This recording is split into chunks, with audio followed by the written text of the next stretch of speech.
Hi, thanks for joining and welcome to the Workwell space. If you're not familiar with me, I have extensive knowledge in human resources as well as employee benefits. I worked for a large insurance carrier for a very long time. I've also been in the human resource world for a bit. I do have a master's in human resource management, so I do have a wide range of knowledge, and I tend to like to give employees a lot of information. So if you end up starting at one of my companies that I've worked at, I probably give you way too much information. But I always feel like better that you've at least heard it once than to not have been given that information at all. Most companies, if not all, usually have some type of benefits packet that you get if the company is large enough that they're offering insurance benefits to you. I find that a lot of employees do not review that information, and it is so critical. Usually they look it over when a time comes and they need some kind of care, and then they start scrambling to try to figure out the information. So I really urge you that if you're starting at a new company, if you're already somewhere, review those materials that your company is providing to you on all the benefits that are available to you. Many times I find that benefits are offered that employees don't even know exists, and it could be really beneficial to you and your family members. So I would definitely take the time to review that information if you can. Some companies, a lot of larger companies, will have like a benefits guide.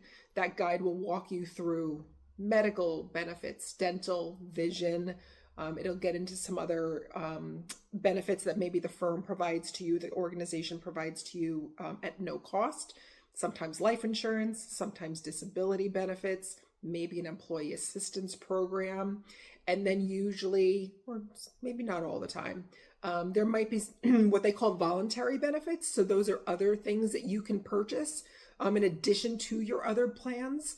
So those could be something like a critical illness, an accident plan that will pay you money if you should ever be injured.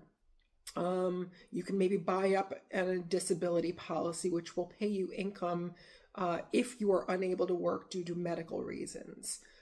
So really reviewing this information is so critical for you and any family members that you might be covering. Normally, dependents that you are able to cover on your benefits are usually legal dependents. So a legal spouse, maybe domestic partner. Not all companies cover domestic partners. And then usually children, could be adopted, stepchildren, or at birth children. A lot of companies will also ask you to provide documentation to confirm that these are indeed your dependents. So if you're starting a new company and you're being offered benefits, it would be good for you to have, marriage certificate, birth certificates, documentation, because most likely they will be asking you to confirm that they are indeed your dependents. Some companies also ask for the first page of your most recent tax return that shows that maybe you got married 10 years ago, but the tax return shows that yes, you are still married to that person. So that's number one, is having the dependent documents of who you may be able to enroll in your benefit plan. The other is checking what is the time frame in which you need to make benefit elections. Sometimes companies might give you benefits on day one, the date that you're hired. Other times it could be 30 days after your date of hire, or it could be 60 days, 90 days. It depends. It depends on the type of organization, and there's different reasons why they might choose to have it effective at different times. But that benefit, your new hire enrollment window is really critical, because if you miss that window of time, you might have to wait a very long time before you're able to enroll in benefits. There are different legal requirements that prevent you from being able to enroll at any time during the year. So make sure that you're aware of what your new hire window is if you're starting a new company, and that you're making your benefit elections within that window of time. Usually the only other time during the year that you can change your benefits is at an annual open enrollment. Most companies have that window where their benefits renew each year. A lot of companies have that on January 1st. That's not always the case. It could be in the middle of the year sometime. So you want to make sure that you know what that time is. You usually have a certain amount of time they'll designate as your open enrollment window to make benefit elections. Many companies that I've worked with did have a January renewal of their benefits each year. So usually in the fall, could be November or December, in which you have an opportunity to enroll, de-enroll, or make changes to your benefits, change who you're covering, the dependents that you're covering under your benefits. So that open enrollment is a very critical time. And again, there's a designated window that's determined by your company on when you can enroll in those benefits. If you miss that window, then you would probably have to wait for your next annual open enrollment to make changes. Outside of your new hire open enrollment window and your new hire enrollment and your open enrollment window, the only other times that you can normally make benefit changes during the year are if you have, excuse me, something called a life, pardon me, if you have something called a life status change. Could be marriage, divorce, birth of a child, loss of other coverage. I'm mentioning that the outside of your new hire enrollment window, your open enrollment time frame, the only other time that you can make changes usually to your benefits during the year is if you have something called a life status change, marriage, divorce, birth of a child, loss of other coverage.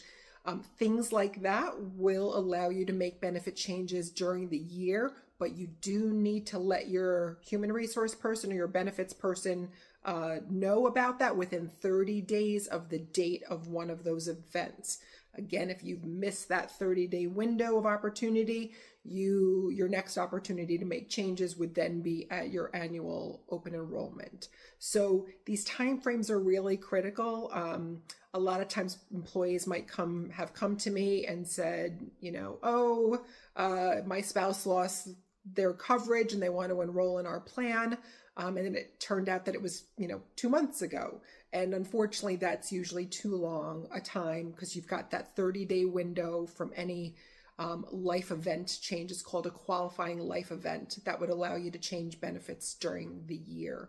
So those timeframes are really important. And again, that's why it's really important when you sign on to a new company, when you have your open enrollment sessions, anything that your company is giving to you in terms of benefits, it's really important that you review that information together with any, family members. If you're covering a spouse, to have that conversation with them so that all parties are aware that if, other coverage is lost somewhere else, that you know what you need to do if those events should ever happen. Or maybe your spouse gained a new job and their benefits are maybe a little bit richer than the ones that you currently have. You could enroll in those plans and then de-enroll from your company. But again, the same thing applies. It's a qualifying life event. You do need to make sure that you provide proof of what that qualifying life event is. If it's the gain of other coverage, you would normally need to show proof that you have gained other coverage and what that effective date is. You would have to provide that to your current company so that they can see that yes, indeed, you did gain coverage. And then you would have that 30-day window from that date to make changes to your benefits. And then you could drop them if you wanted to. So all these things really do matter. There's a lot that goes into employee benefits. It's a huge perk if your employer provides you with any of these benefits. And it's really in your best interest to make sure that you're reviewing all the information thoroughly so that you know what's available to you. Again, there could be benefits that you didn't even know you had that could be really beneficial to something in your life and helping you and your family members be healthier or just quality of life. Maybe there could be something that assists you with daycare services or nannies or tutors for your children. It could be a number of things that maybe you didn't know existed. So that's my tip for today. If you have any specific questions on different types of benefits that you're offered, if you've got questions on a health savings account, a flexible spending account, different types of things, please feel free to leave me a comment, and I'm happy to do a talk on those different benefits, because there is a lot that's out there. And again, one of my things is making sure that people are as knowledgeable as possible, because it really does benefit you in the end. All right.